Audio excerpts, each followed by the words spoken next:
really knows what to pay attention to, because there's so many mechanisms crying out for attention and so many bizarre theories that people get lost in.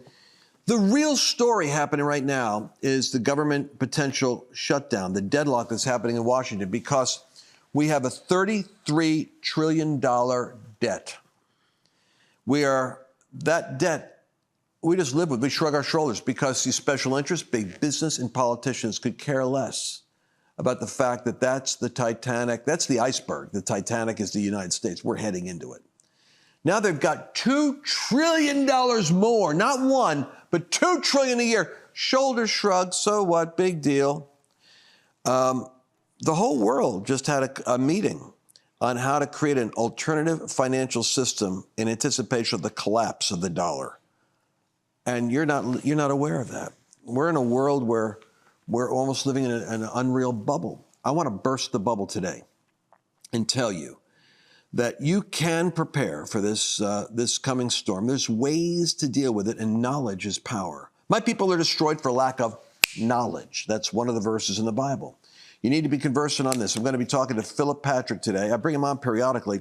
I want to talk to him today about the prophecy of Haggai, about the gold is mine, the silver is mine. I want to talk about what's happening with 30 nations getting together to collapse the dollar. What will it look like? What's the time period?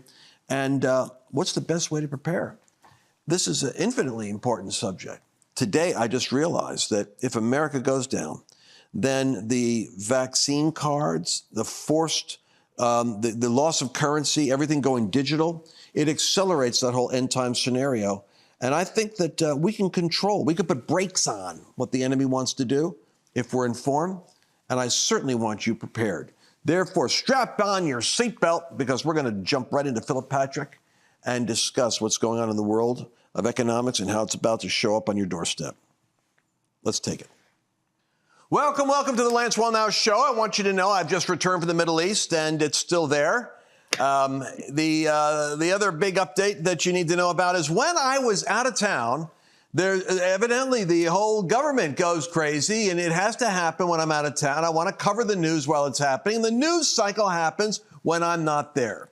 Matt Gaetz had a brilliant exchange with Maria Bartiromo. I want to bring on my friend Philip Patrick, the authority on all things economic and what's going on with the markets out there. Philip, welcome to the Lance Wallnau Show. Thank you so much for having me back. It's good to see you, my friend. And you always have that great kind of, I'd say, the masculine dark doors behind you. Is it too disclosing to ask what part of the world are you broadcasting from? I'm in Los Angeles, California, is where I am. That's where my masculine backdrop is. I thought it was maybe England. Okay, the accent throws me off. I'm not good with accents either. So the accent. So here's my question for you. When I'm gone, did you see the Matt Gaetz interview with Maria? I mean, Bannon had it on. What's his name? Who? Charlie Kirk had it on. I was going to say Ted Cruz. But did you see that exchange at all? Because I might stick a little bit of it in here if you didn't see it. Did you see it? Yeah, I didn't catch it. I'd love to hear it. Oh, thank you. I'm glad I get to respond to your monologue, because if you're saying that I'm standing in the way of all the Republican wins, I'd love you to enumerate them. Watching my friend and mentor Jim Jordan, it was quite painful, because he started by saying we should only pick one fight, the border. But then as the interview went on, he said, well, we should pick a second fight, Jack Smith. And by the time the interview rounded out, he was saying that we shouldn't be funding Ukraine without a plan. And yet the very continuing resolution that you and Jim Jordan seem to be for continues to have $300 million more for Ukraine. So I think we ought to fight on all fronts. I think the border is very important. And the best way for us to advance the Republican border policies is to pass the Department of Homeland Security Appropriations Bill, do that along with veterans, defense, ag, state and foreign ops. We'll have 73% of the discretionary budget funded. And if, the Department of Labor and Education have to shut down for a few days as we get their appropriations in line, that's certainly not something that is optimal. But I think it's better than continuing on the current path we are to America's financial ruin. Congressman, I understand, and that is why you are on this program this morning, because I want to give you a fair shot and I want to get you heard. So tell me why you are threatening Speaker McCarthy and trying to shut down this government at a time that the Republicans have finally gotten some upper hands here in terms of wins, able to investigate President Biden on what looks like bribery.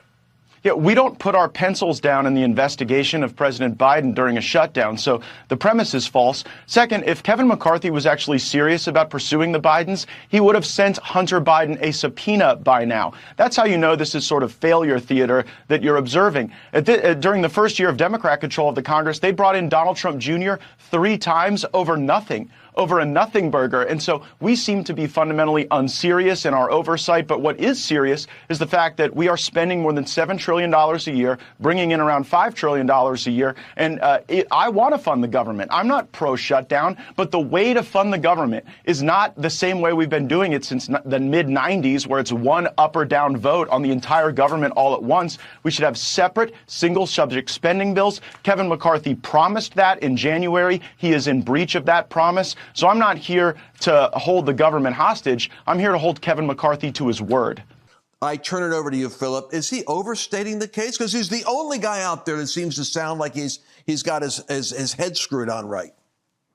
You're absolutely right. And the fact that we're even questioning whether we should be questioning spending is just bananas in on itself. Look, the U.S. is in a very tough situation. We now have $33 trillion of debt, and we're here facing a government shutdown over, $120 billion difference, right? Whether the budget's 1.47 or 1.59. We're debating whether we should spend $120 billion more. Nobody's talking about reducing this $33 trillion of debt. Right? Government spending is absolutely out of control. We've been fueling inflation. We've been incentivizing countries around the world to start dumping the dollar via devaluation. Spending has to stop, and it has to stop now. It is the most important debate we should be having today as American citizens. So no, he's absolutely right to bring up spending. And the point that he's making, Philip, is you understand that this is the most serious issue you could possibly be dealing with. And the reason why the government isn't doing it, the reason why they've created a system where they game it so that you have to give them this, this approval to go ahead and fund, he said, is because the donor class, the people that have an interest in a national debt serving them, are paying off, in a sense, the politicians to not push the issue of adjusting these budgets. So in a sense, there's special interests and political reasons why the uninformed American is actually being set up for a fiscal disaster. So my question for you is, before we go further in this interview, you have always been, for me, the one who talks about how can we protect ourselves. And we're going to go into the de-dollarization and BRICS in a minute. But do you still feel strong about gold and about the precious minerals and stuff? Is that still your position? I feel stronger about precious metals today than I did 6 months ago, a year before that, because the more mess we get ourselves into, the more, sadly, the more conducive climate we create for precious metals. So remember something about gold and silver, and particularly gold, is about wealth preservation, preservation of buying power. And in an era when inflation is rising, when currency is being devalued by sitting in dollars, we're feeling the effect of that. And the effect is very clear. The dollar has lost 17% of its purchasing power since the start of the pandemic alone. The problems are getting worse, not better. The more inflation we fuel, the more dollars we devalue, the better the argument is for gold. And look at central governments. I know we'll talk about de-dollarization later, but central governments last year, this year, buying more gold than any other years in history. What applies to them applies to us, just, of course, on a smaller scale. All right, and let's be clear about this. The world looks, it's such a Greek tragedy. The Bible says something interesting, Philip. It says, with much wisdom comes much grief. And one of the challenges our audience has is I want to inform them and find the empowering meaning in what's taking place. But I got to tell you, the more information I have, the more grief it produces. So, for instance, America has a strong dollar compared to these other economies. If they could gut us, if they could destroy us, they just met in South Africa in order to send a message to us. Some 30 nations, and there's another 20 that are ready to line up. They would love to pluck the feathers off the eagle and watch us squirm and melt down in 32 to 35, or who knows what the unfunded liabilities bring us. But in trillions of dollars of our own debt, while they go march on and prosper, they wouldn't care about that. And the average American will turn around and get mad at their government and their congressman. It's too late, because the government did this. And what's sad is a little bit of fiscal discipline from the Biden administration. We can command the global economy, because they're not ready for America to step off the scene unless America commits suicide, which is what it's doing. If we only had fiscal discipline to get our house in order, the BRICS nations wouldn't be talking the way they're talking, because the dollar dominates some 40 or 43% of the global transactions. That's the only reason we aren't sinking right now, is that we're too infused in the global market for them to pull it off. But they've made their intention clear, haven't they, Philip? You are absolutely spot on. And for me, this is our biggest problem, right? We talk about inflation. We talk about potential recession on the horizon. These things are cyclical. We'll get a president in at some point that'll put us on a better trajectory and will fix these problems. You lose a grip on global reserve currency status, no nation in history has ever regained that. And you're absolutely right. The dollar is strong because of the position that we are in with a global reserve currency, right? Currency is like anything else. It's driven by supply and demand. When you're the global reserve currency and two nations that trade that don't share a common currency, they have to use dollars. That's huge inbuilt demand for your currency, which gives it strength. It allows us to rack up debt. We export dollars to the globe. Well, you're right. The problem now, the problem is actually twofold, right? Number one, by printing money, by devaluing the dollar as we have, the argument for the dollar as a stable store of value is weakening every day. I go back to the point. The dollar's lost 17% purchasing power since the pandemic began. Is that a stable store of value? The world right now is saying no. The other and the bigger issue is what's happening with BRICS, right? We have Brazil, Russia, India, China, South Africa, Saudi Arabia, along with, I think now 40 other nations clambering for membership to no longer trade bilaterally in US dollars. The catalyst for this, weaponization. You act as the world's policeman. You use your weapon, your currency as a weapon one too many times. There's going to be a point when the world turns around and says enough is enough. Now, here's the thing. Right now, there isn't a natural suitor to dethrone the dollar as global reserve. But if these nations that constitute more than half of the world's GDP, half of the world's natural resources, if they no longer trade bilaterally in dollars, the demand for dollars globally will drop and the value of the dollar will follow. Look, right now, the Chinese yuan accounts for about 5% of total global trade.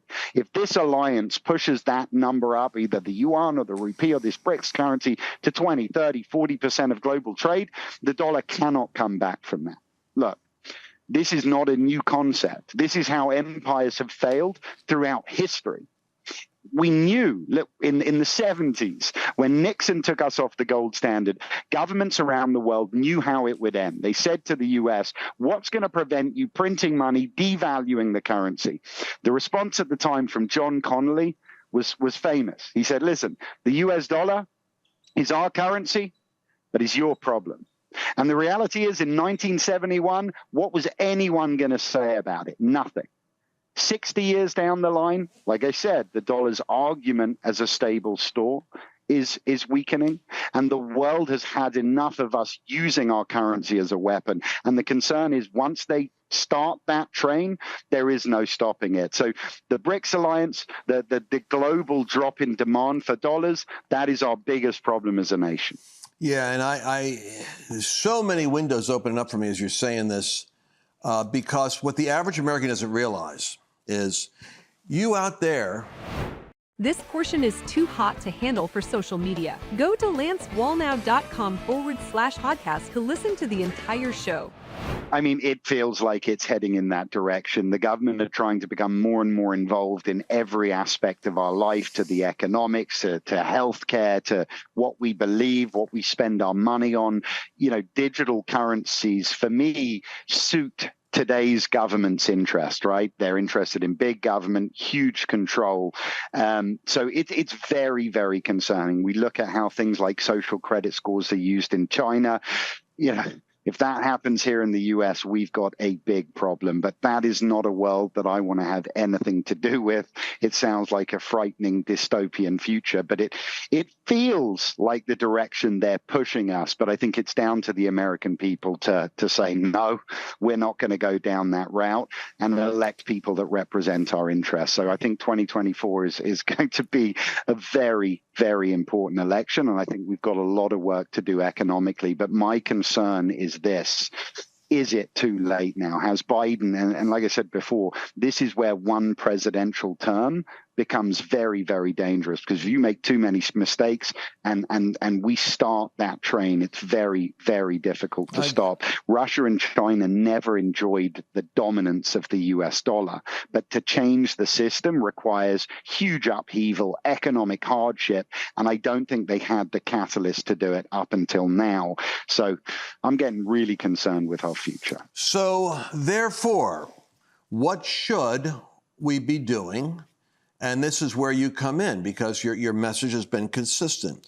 What steps does my audience need to take if they have the ability to take action? What should they be doing?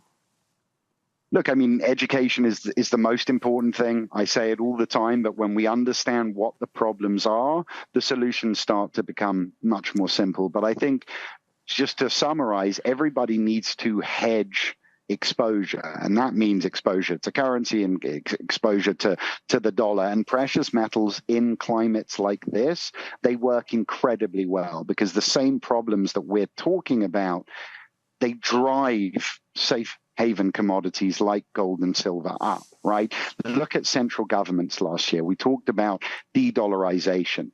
US dollars held by central governments are at 25-year lows, right? The governments around the world are dumping the dollar. And what are they doing to hedge? They're buying gold. Last year and this, biggest years for gold buying in history by central governments. And the reality is this: I think they see that the writing is on the wall for the dollar. But as I mentioned before, there isn't a natural there isn't a currency that's ready to take its place. So instead of betting on what will be the next reserve currency, whether that's the yuan or the rupee, they're hedging their exposure with gold. Like I said before, what applies to them applies to us. Gold and the dollar have an inverse relationship. Dollars lose value, gold goes up. Everyone needs to protect. Folks, okay, so you want to go to lancewallnau.com/Birch. This is the reason why I have Philip on, because I've been researching this stuff for you. I'm the Seven Mountain guy. I predicted Trump. I predicted a lot of what's happening now. And I'm saying all the indicators are that we're heading for a fiscal adjustment. It's almost like a divine spanking is upon America. And I pray to God, my own personal thinking is that we can get Trump in there. But even so, my fear is that he'll be doing damage control on a sinking ship, which doesn't look so good. But you don't have to go down that way. There is a life raft, lancewallnau.com/Birch.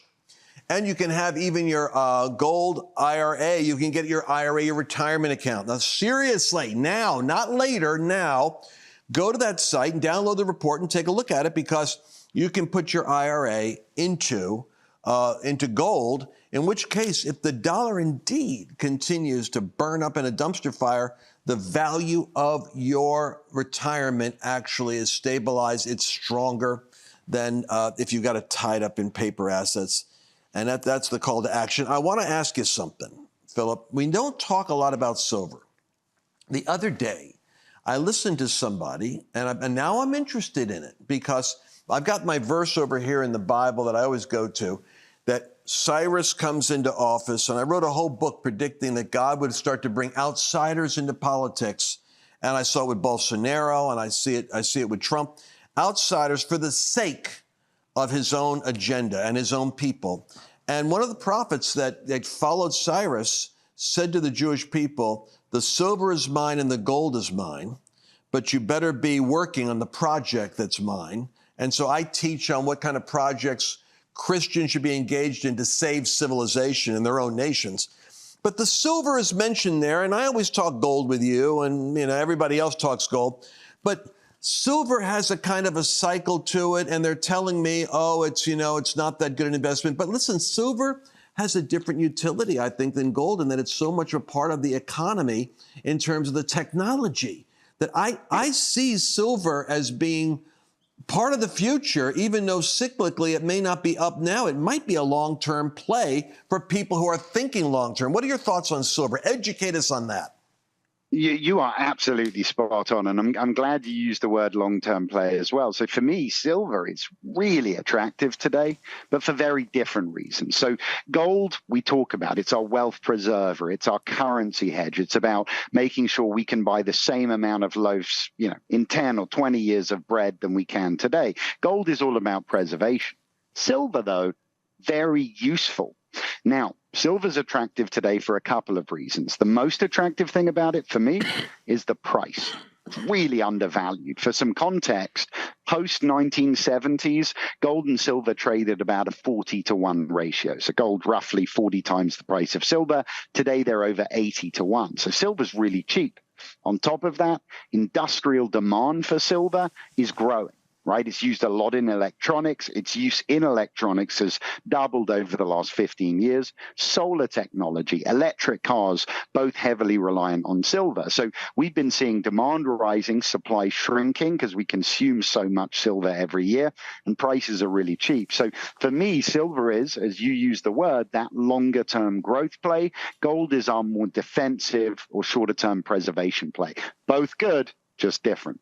Yeah, and to be honest with my audience here, I mean, this is my preferred strategy, but we also talk about real estate.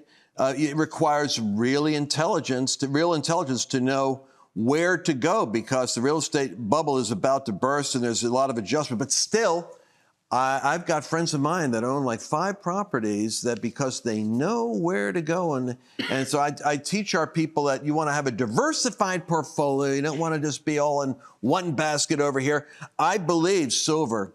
You're not going to regret that one, because the gold is mine and the silver is mine. And silver, like Philip said, Elon Musk and the future of our energy efficient, from solar down to all that technology, is going to require silver. So the government's forcing itself into that business, and people are going to be manufacturing it, finding it, buying it, mining it. Trust me. There's a future there. It's a quick question. So I know this sounds really basic, Philip, but I was just talking to somebody the other day, and she was gifted. Somebody came up and gave her a gold ring and 2 gold coins, and she just kind of threw them in the back of a drawer because she had no idea its value. She didn't understand anything about gold. And so she was asking me really basic questions, and I'm realizing some of our audience is going to be like this. But, what exactly, people think, well, I have these gold coins, what am I going to do with them? And so, could you just talk about what people can do with them? I mean, I think preppers think, oh, we're going to trade in silver coins. But other than that, can you just talk about that a little bit? Because people just don't even understand gold and the value of gold and silver right now. Of course. So for me, personally, I don't buy gold to trade in the streets for goods and services in the future. Look, I think our dollar has problems, but I don't think it ends, at least now, in barter and trade. So for me, it's about preserving buying power, right? Dollars every single day lose value to inflation. So if you have a certain amount of dollars today, that same amount of dollars in 10 years' time, your buying power is going to be significantly reduced. The idea with gold is that as the dollar goes down, it increases. You sell your gold coin back for more dollars and preserve your ability, your money's ability to purchase. To give you an age-old example, which I sort of touched upon earlier, gold's value, its buying power, very consistent. Biblical times, 1 ounce of gold, 400 loaves of bread. Today, $4 and some change, 1 ounce of gold, 400 loaves of bread. So gold's buying power is consistent. What changes is the value of the dollar. So basically, as dollars become weaker over time, which they do, you'll need more of those weaker dollars to buy the same ounce of gold, hence that inverse relationship. So for your friend with the 2 gold coins, sell them when you need the liquidity. You'll be worth more dollars, and you go back and you spend the money and preserve your money's ability to purchase. That's the key. Love it. And I want to say something else. Early on in my life, I had a friend of mine who was always trying to sell me gold coins. And the problem I had was they were always the confusion of art and collectible gold with, hey, this is, if you get the 3rd set, this is worth, $30,000 if you have all 3. And something bothered me about that. And I want to expand on Mercedes' question. Some people have bought rare gold coins or coins that are collectibles, and I want to suggest to you that you maybe want to try to sell them now, because the last thing you want to do is have little resources go into a crisis and think that those collectible coins are going to deliver to you what the guy that sold them to you says they're worth. Because if you're in a crisis, everything changes. And the bartering value of it is just gold. And all the extra money you paid for the art value is burned up, because the market in a crisis is going to take advantage of the crisis. They're not going to pay you what you think it's worth. So if you've got, now this is going to freak some people out, but if you got, somebody sold you those collectible gold coins, those rare gold coins that theoretically have all that value, unless you can afford to make it like an art project, like the artist, who just, it doesn't have to touch it. If you're doing this as a hedge survival strategy, let those get sold now to someone that wants them as art collectibles, and you get the dollars and put it into gold that has the ability to be stored value. Does that make sense, Philip? Yeah, listen, it absolutely does. Collectible gold coins, I would liken to what I said about art. People can do incredibly well, right? I've seen people turn them around in short spaces of time and do really well. But number one, you got to know what you're doing. Number 2, it's the liquidity side of things, right? You can take a 1 ounce gold bar anywhere in the world. There's going to be a buyer. For a specific coin, then there's, you need a specific buyer. So it's a very different type of thing. But I would agree with that. Look, with the guys that come in with that worst case scenario, prepper mentality, they're always looking at metal content. Some people like coins like an American Eagle or a Canadian Maple Leaf. They're minted by a government. They trade very close in price to bars. So there's lots of different options. Personally, I stay away from rare coins as well. It's not a market that I invest in. I have a few things from back in the day, but generally speaking, I would agree. And somebody in that market really needs to understand that market. But if you're buying for worst case scenario, metal content's usually the way to go. Yep. And by the way, Annabelle, my wife, loves the American Eagle and the Maple Leaf. And so I don't look at that as being the rare vintage artwork types that, you have to get a 3 of a kind, and there's only a few of them in the world. So I agree with that. But listen, we're running out of time here. And I'm sorry that we are. So I just got to squeeze in one little bonus question here before we go off the air. A little bit of, predictive work. We're looking at this government deadlock. What do you think's going to happen? It's an unfair question, I know, to ask you, but what do you think's going to happen here? Matt Gaetz is fighting. He can't even get unity with the Freedom Caucus or whatever. But do you think there's where's this going to go with the gridlock? Do you think we can succeed in shutting down for a little while, or is this just a lost cause? And look, we could see a shutdown this time because I think they're really trying to force and curb some spending. But the reality is this. Eventually, the federal government are going to work it out. One side is going to capitulate and the spending is going to continue. And whether that spending totals 6.9 trillion or 6.78 trillion, the national debt's going to increase more than $1 trillion. And what concerns me, and this goes back to how we started this, more than this budget or the next one, the government hasn't reduced the national debt at all in 20 years, right? Where is the plan to pay back this $33 trillion in debt, right? That should be the focus, and nobody's talking about it. These are theatrics. They're going to get ironed out. Maybe we see a shutdown, more volatilities and, economic uncertainty, but it'll get ironed out. But we need to start talking about this debt because that that is a ticking time bomb. And we'll conclude with this. I think Matt Gaetz, if you can watch that entire segment, you'll hear under the fire of that moment, he's clearly got the facts. He's got the receipts on why we have to act now. And I think we need a Churchillian moment for some of these politicians. They're afraid to do it. But boy, America will reward you, like England rewarded Churchill, by saying clearly, we are heading into the storm of a potential Great Depression, self-inflicted, when we could actually extend freedom and peace and prosperity to our children. The selfishness and inactivity of Washington is setting you up in America for a disaster. Remember, I told you that's coming. And remember that bold action is required now in order to avert disaster. For those of you that are at home, you can have your own Churchillian speech. You do it at the kitchen table, and do this. Go to lancewallnau.com/Birch. Get informed on the 20-page download we have on silver and gold. And I would advise you to do what I personally believe myself. Put a percentage of your hedging for the future into the precious metals. I believe silver has a great future. We don't talk about it enough. I believe gold is a no-brainer. You need to have a certain percentage of your retirement and of your future in a place that's as stable as that. And if you go to the lancewallnau.com/Birch now, you'll get a very great deal. And they're going to be able to give you consultation. You'll talk to someone like Philip who will be able to answer your questions, which I wasn't able to get to. Thank you, Philip Patrick, for joining us. And we look forward to always having your updates. They're always so prescient. Thank you. Thank you for having me. And thank you, Mercedes, for throwing me those questions, whether I wanted them in the middle of the broadcast or not. And we'll be back again, I guess, tomorrow with another, I can't believe we went for over a whole podcast there. We're going to be back again tomorrow. You don't want to miss what's happening right now in Washington. We'll be back. Bye-bye. Hey, let's take a moment right here and talk about something. You know, these programs are actually paid for by sponsors. And so the one thing that I always do is try to pick the sponsors that have the greatest value. Those are the ones that I myself believe in. Now, the Birch Gold Group is one of those key sponsors, and I'll tell you why. The economy is the area that I'm the most concerned about in terms of instability in the future.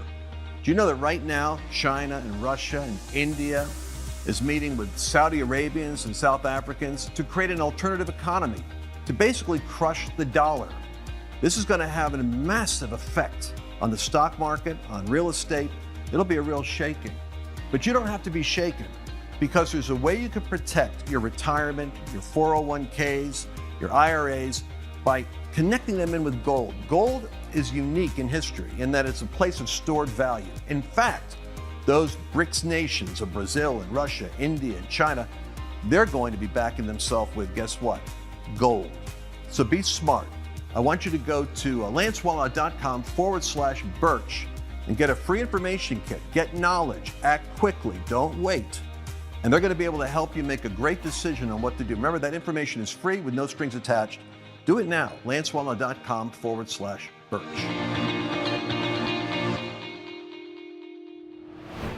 Did you enjoy this latest episode? Please remember to share it with your friends, because the more knowledge you have, the better equipped you are to navigate the world.